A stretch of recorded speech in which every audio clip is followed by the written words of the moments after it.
इसे विस्तार से समझाने के लिए भगवान विष्णु की कथा मैं तुम्हें एक कथा सुनाऊंगा। सुनना चाहोगी? अवश्य।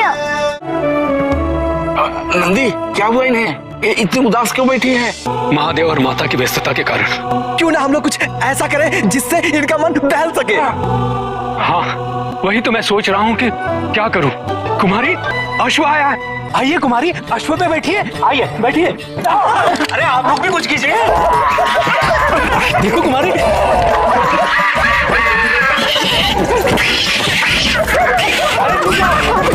अब हम दूसरा खेल खेलेंगे। कुमारी आप छुप जाइए, हम सब आपको ढूंढेंगे। ढूंढेंगे ना? हम लोग तो इनका मन बहलाने में असफल रहे। अब तो केवल महादेव और माता ही कुछ कर सकते हैं। हमारी पुत्री किसी कारणवश हमसे अप्रसन्न है ना पुत्री? हाँ। हमें कारण नहीं बताओगी पुत्री? ना, आप तो सर्वज्ञ है ना, आपको पता होना चाहिए। और कारण केवल आप ही नहीं, माँ भी है। हम भी? किंतु हमसे क्या भूल हुई है पुत्री? पिताजी हमेशा हमको छोड़ के चले जाते, अब तो माँ भी हमको छोड़ के चले जाने लग गई है। हाँ हाँ, क्षमा करें प्रभु, किंतु इनकी अप्रसन्नता के कारण से हम सभी सहमत हैं। मनाना असंभव हो जाता है हमारे लिए। बहुत बड़ी भूल हुई है हमसे पार्वती। अत्यंत क्रोधित है हमारी पुत्री। हाँ स्वामी, भूल तो हमसे हुई है, किंतु अब क्या करें? भूल हुई है तो दंड तो अवश्य मिलेगा। हमारी पुत्री हमें जो भी दंड देगी हमें स्वीकार होगा।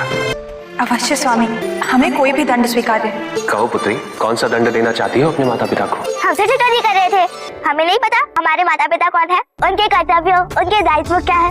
और आप दोनों को केवल हमारा ही नहीं, समस्त संसार का ध्यान रखना पड़ता है। जितनी भी आवश्यकता हमें आप दोनों की है, उतनी ही आवश्यकता समस्त संसार को है। किंतु हमारा एक प्रश्न है। पूछो पुत्री।